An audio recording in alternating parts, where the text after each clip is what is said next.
Warriors already the favorites, right? What they do, they go out and sign Boogie Cousins. Yes, DeMarcus Cousins, four-time All-Star to a one-year, $5.3 million offer.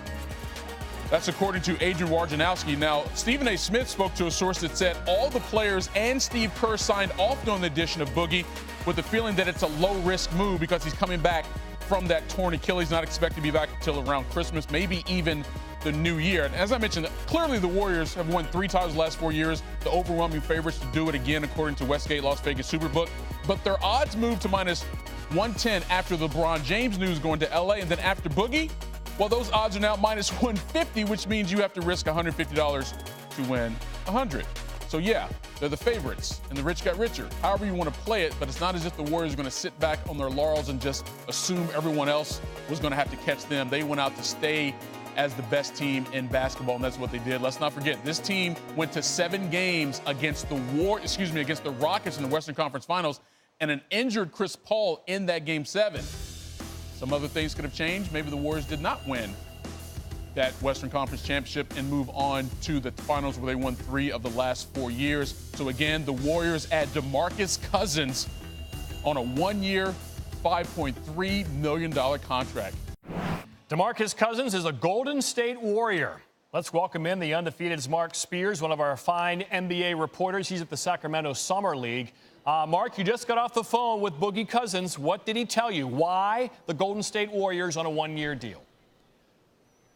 Well, I'm in Sacramento, his former home, right outside his new locker room with the Golden State Warriors, and I talked to a very emotional DeMarcus Cousins. Keep in mind, he had that Achilles injury right after the All-Star break, and in the back of his mind, he wondered if it really was going to affect him majorly in free agency, and it did. He told me he got 0 offers. 0 offers. This is a 4-time All-Star, one of the best players in the world. 0 offers.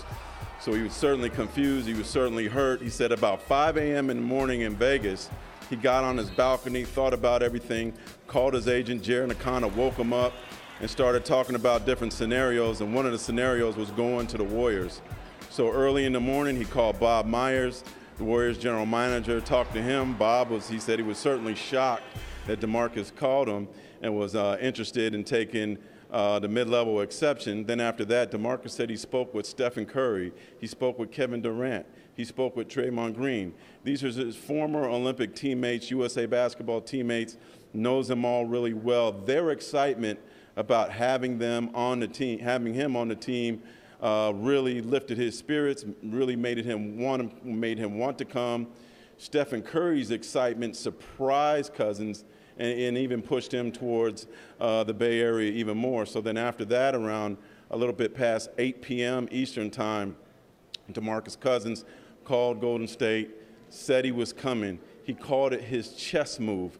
He called it his ace that he didn't expect to play, but he wanted to play or had to play.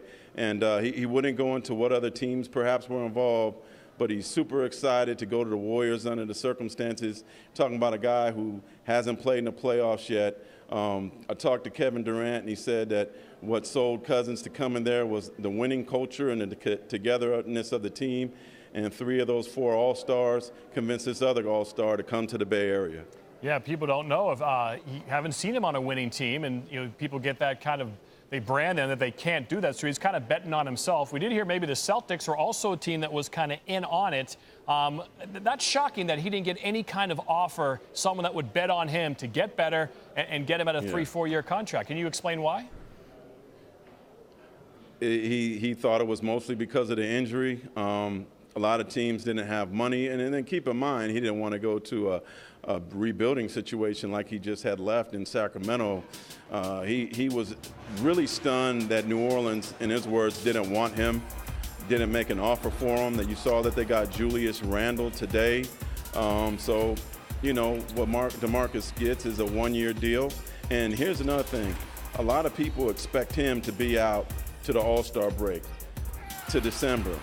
When I talked to him a couple months ago, he said he planned and expected to be ready during training camp. He told me that wasn't a free agency ploy, that he expected to be ready. And I said, well, what's the deal now? He said, I expect to be ready when the Warriors start training camp, which would definitely be some super medical science there, but if you watch him online, watch his videos, he's showing that he's running already on a treadmill. So he expects to be ready in camp. And that's 3 months away. Usually it's about 12 months for an Achilles injury like that, but we shall see. Perhaps he will beat that. Great reporting, Mark Spears. Thank you so much. Thank you. All right, NBA front office insider Bobby Marks with us now. And, Bobby, the reaction to this has been entertaining from my vantage point. And some of the fans are freaking out because how were the Warriors able to get a player of this level for that little money? The perfect storm for DeMarcus Cousins, a marketplace that was not very good to free agents, an Achilles injury in late January. And this is where Cousins would have been had he stayed healthy and possibly signed with New Orleans. 5 years, $175 million. And here we are right now with Golden State. The Warriors had the taxpayer mid-level exception at 5.3. Right. And as Mark said, he could have possibly gone to a rebuilding team, maybe a 1 year, $10 million contract. But this is where Golden State is. He can go there, he can rehab, and he can come back in maybe December. I know he said maybe earlier, but this is the reality of the marketplace right now.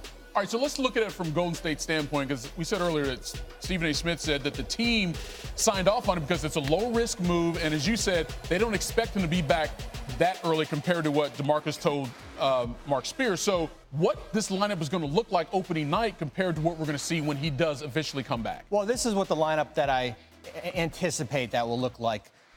We have the four core guys with Thompson, Green, Durant, and Curry, and the likelihood of a player like Jordan Bell filling in. That's if Cousins is not ready.